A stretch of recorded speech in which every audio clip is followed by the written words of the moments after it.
El mensaje de hoy está basado en Romanos, capítulo 2, versículos 23 y 24. Es el tema general que denominé la religión y el camino al infierno. Estamos viendo el tema específico que llamé arruinando la reputación de Dios. En Romanos capítulo 2, comenzando con el versículo 17, el apóstol Pablo revela 6 razones por las cuales el judío fiel se sentía seguro delante de Dios.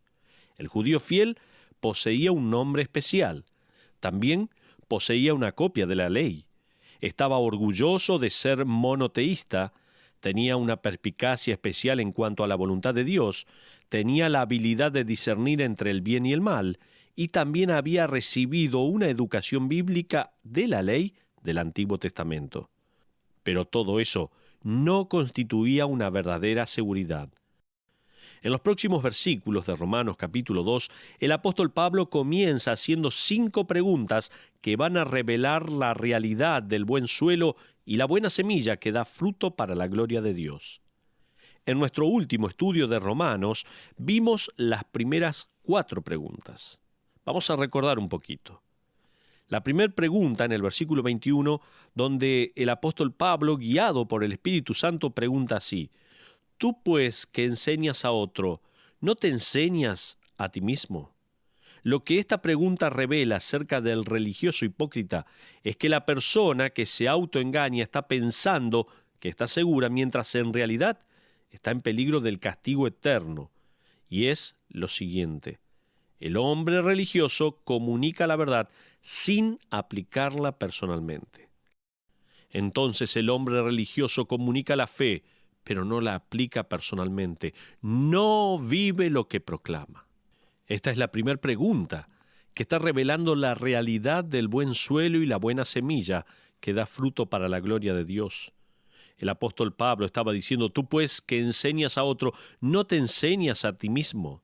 La segunda pregunta, en segundo lugar, el hombre religioso habla de integridad, pero no vive honestamente. En tercer lugar, el hombre religioso denigra la inmoralidad, pero no purifica su propio corazón. Pero vamos a la cuarta pregunta. Esta pregunta de Pablo tiene que ver con el dinero. El hombre desde el primer siglo tenía esa práctica de hacer negocios con los ídolos de oro y de plata robados. Esto nos dice que el hombre religioso habla en cuanto a la integridad, pero escoge el comercio. Cuando se ve enfrentado y tiene que decidir entre Dios y Mamón, el dios de las riquezas, Dios siempre sale perdiendo.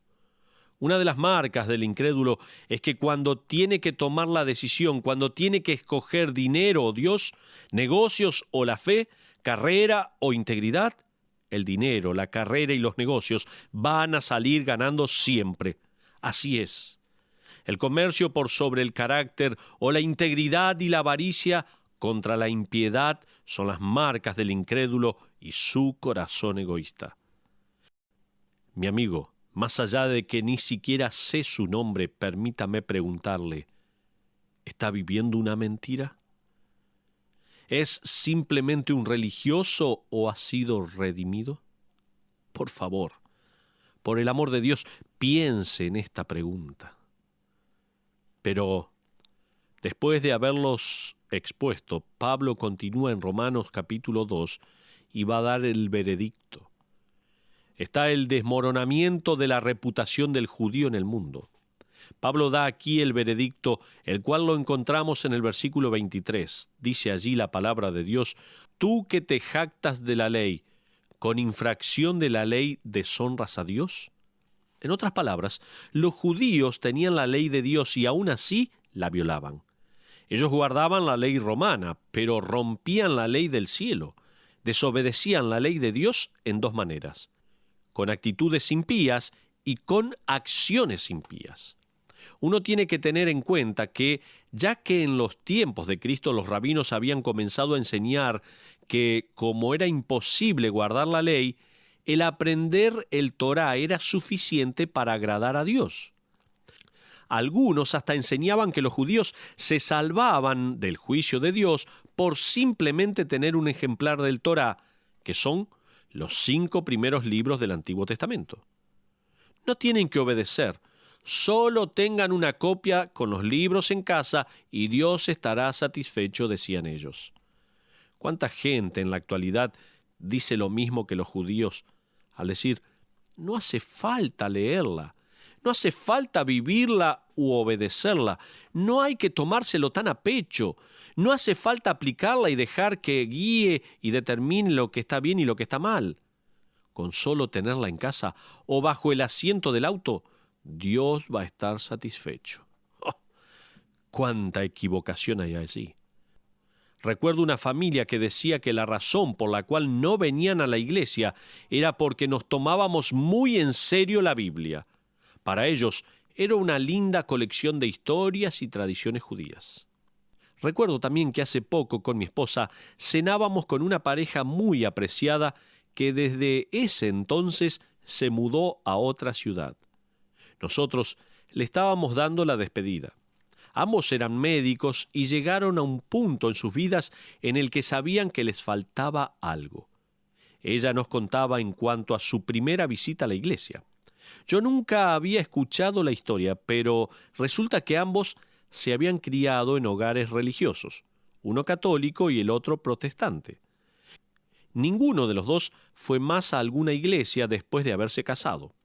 Cuando se mudaron a nuestro pueblo, decidieron, especialmente por sus hijos, comenzar a asistir a una iglesia cerca de su casa. Así que él estaba en casa con los chicos y ella se dirigió a una iglesia más cercana a su casa.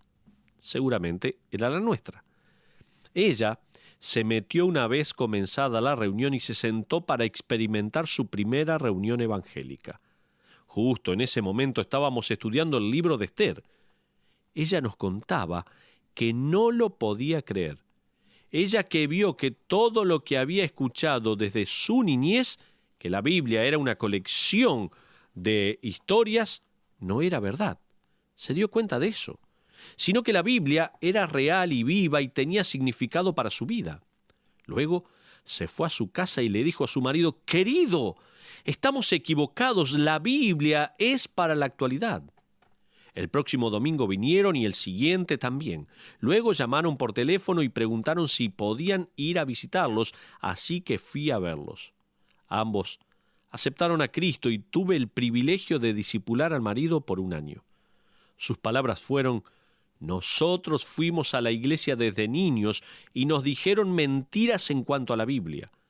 La Biblia es para nosotros y para que la obedezcamos en la actualidad. Estábamos equivocados. Eso decían ellos. Si uno le pregunta al típico religioso acerca de la Biblia, puede que le responda que es un muy buen libro o que es bueno para tenerlo. Es algo lindo para citar en las bodas, los funerales o reuniones familiares. Tienen buenas historias y además, pero no es para tomarlo muy en serio. Tal vez eso es lo que dice algún típico religioso. Me pregunto, ¿cómo no va a sentir el mundo eso si los creyentes no parecen estar muy interesados ellos mismos en la palabra de Dios en la Biblia? El punto de Pablo para con los judíos religiosos en el versículo 23 sigue siendo el veredicto de nuestro día. Tú que te jactas de la ley, con infracción de la ley, ¿deshonras a Dios? Amigo, si usted no se toma en serio la Biblia, el mundo no se va a tomar en serio a Dios. Sin embargo, el verdadero problema no es que la credibilidad del creyente está decayendo, sino ¿sabe cuál es? Que la credibilidad de Dios va decayendo. Pablo continúa diciendo en el versículo 24, porque como está escrito, el nombre de Dios es blasfemado entre los gentiles por causa de vosotros. En otras palabras, él dice, no solo su reputación está desdibujada, sino que también está arruinando la reputación de Dios. La palabra griega blasfemeo se translitera blasfemar y significa hablar mal de o hablar con ligereza o impíamente de Dios. Pablo cita parte de Isaías 52:5 cuando Dios se dirige a la nación y dice, ahora, ¿qué hago aquí? Dice Jehová, y continuamente es blasfemado mi nombre todo el día.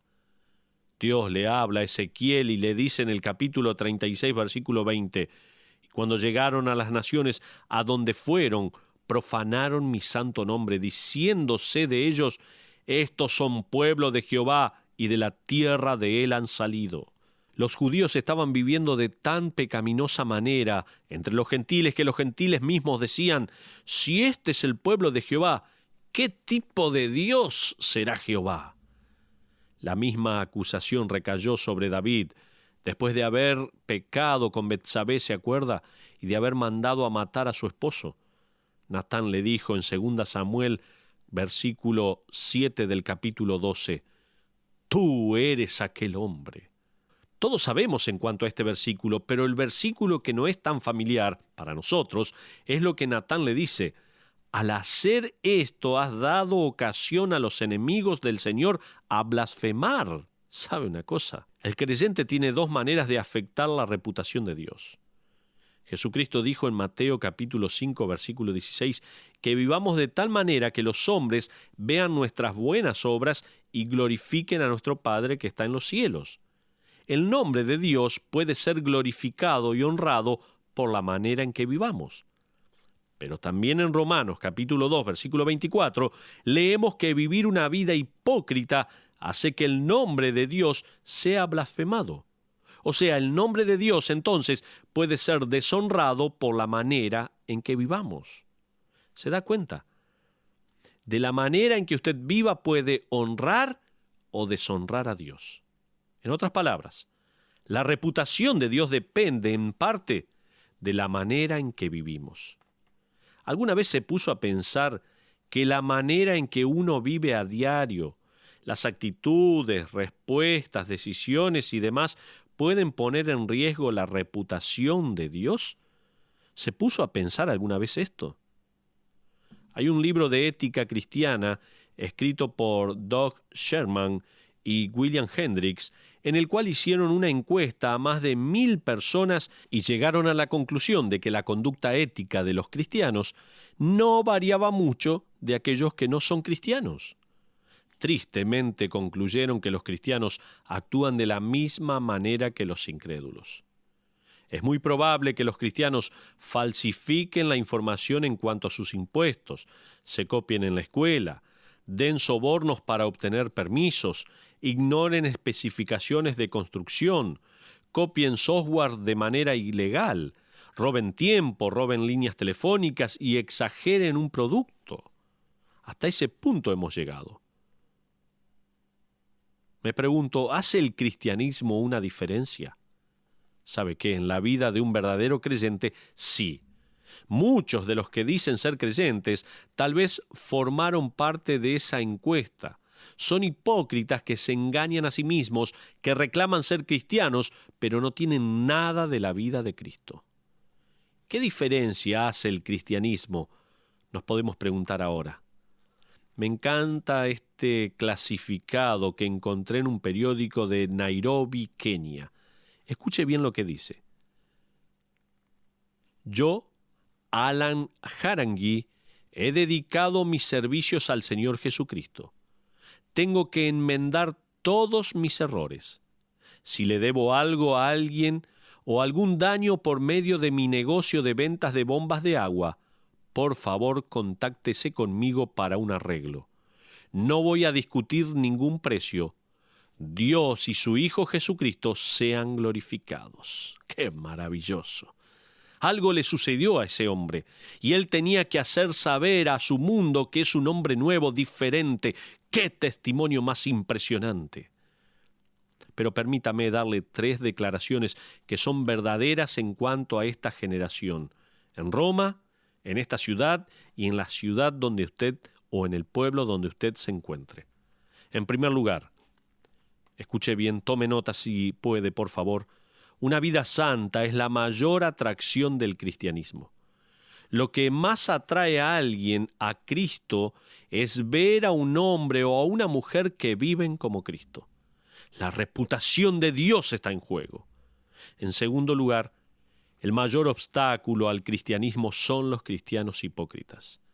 El mundo se ríe y se burla de nuestro Señor cuando nos ve vivir en pecado. Uno puede hablar todo lo que quiera en cuanto a lo que cree, pero el mundo está mirando la manera en que usted se comporta. Y su comportamiento habla tan fuerte que la gente no va a escuchar lo que usted les está diciendo. John Walvoord, quien fue presidente del Seminario Teológico de Dallas, dijo en una ceremonia de graduación: temo que muchos de nuestros graduados tienen muchas creencias, pero pocas convicciones. Qué tremendo. Estoy mencionando 3 declaraciones que son verdaderas para cada generación. Una vida santa es la mayor atracción del cristianismo. El mayor obstáculo al cristianismo son los cristianos hipócritas, en segundo lugar. Y finalmente, para resumir, voy a decir que el Mesías es medido por el mensajero. ¿Escuchó bien? El Mesías es medido por el mensajero. Yo podría enseñar matemáticas, vivir una vida inmoral y ninguno de mis alumnos me diría que no estoy calificado para enseñar los principios de matemática. Pero el enseñar las cosas de Cristo y decir pertenezco a Cristo, o decir así dice el Señor, o Jesús es el Redentor, y luego vivir una vida impía, sería taparle los oídos a los incrédulos y que ellos se burlen de mi Dios. Si alguna vez existió la necesidad de que el creyente fuera diferente, honesto, santo, apasionado por la pureza, ético, trabajador y centrado, es hoy. El escritor Ted Engstrom dijo así: el mundo necesita cristianos que no puedan comprarse, que sean personas de palabra, que pongan a la integridad por sobre los bienes, que tengan opinión y voluntad, que sean más grandes que sus vocaciones, que no pierdan su diferencia al estar en la multitud, que sean honestos tanto con las cosas pequeñas como con las más importantes, que no se comprometan con el pecado, cuyas ambiciones no se limiten a sus deseos egoístas, que sean fieles a sus amigos en la adversidad como en la prosperidad, que utilicen las mejores cualidades para ganar éxito, que no se avergüencen de la verdad cuando esto no sea lo más popular, que sepan decir no enfáticamente cuando el resto del mundo dice que sí. Ojalá Dios nos dé hombres y mujeres así en cada una de nuestras iglesias.